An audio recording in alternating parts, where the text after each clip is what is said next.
Hey bro, WhatsApp, this is Sardar.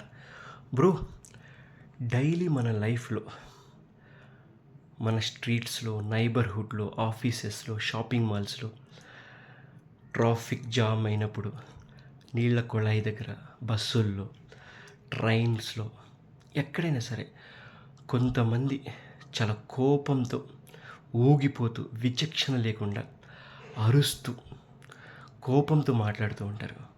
Bro, తన కోపమే తనకి శత్రువు.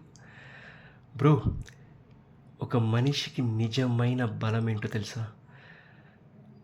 కోపం వచ్చినప్పుడు ప్రశాంతంగా ఆలోచించి, వెంటనే రియాక్ట్ అవ్వకుండా ప్రశాంతంగా ఆలోచించి, బలంగా మంచిగా రిప్లై ఇవ్వగలగడమే నిజమైన బలం, నిజమైన మెచ్యూరిటీ. నువ్వు కోపంతో గట్టిగా అరిచి మాట్లాడినంత మాత్రాన అబద్ధం నిజమవ్వదు. బ్రో, కోపం అనేది ఒక ట్రాప్. కొంతమంది కావాలని చెప్పేసి నీలో ఉన్న ఆ నెగటివ్ పాయింట్ని గెలుకుతారు. వీడు కోపిష్టి, కావాలని చెప్పేసి ఏదో ఒకటి నిన్ను అంటూ ఉంటారు.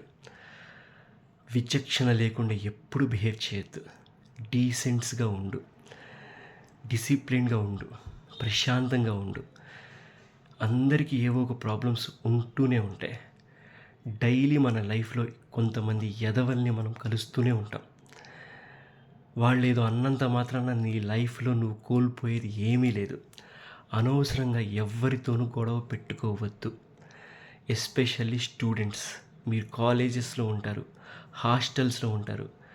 గొడవలు ఎవ్వరితో పెట్టుకోవద్దు. ప్రశాంతంగా ఉండండి.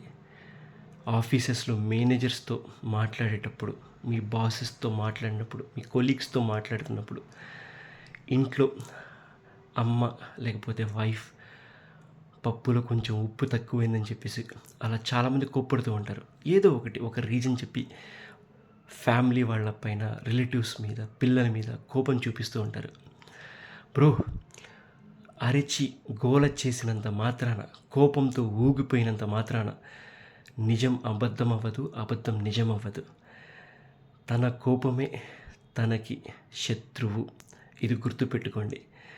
కోపిష్టి మనిషిని ఎవ్వరూ లైక్ చేయరు, ఇంక్లూడింగ్ మీ వైఫ్, మీ పిల్లలు, మీ రిలేటివ్స్, మీ ఫ్రెండ్స్.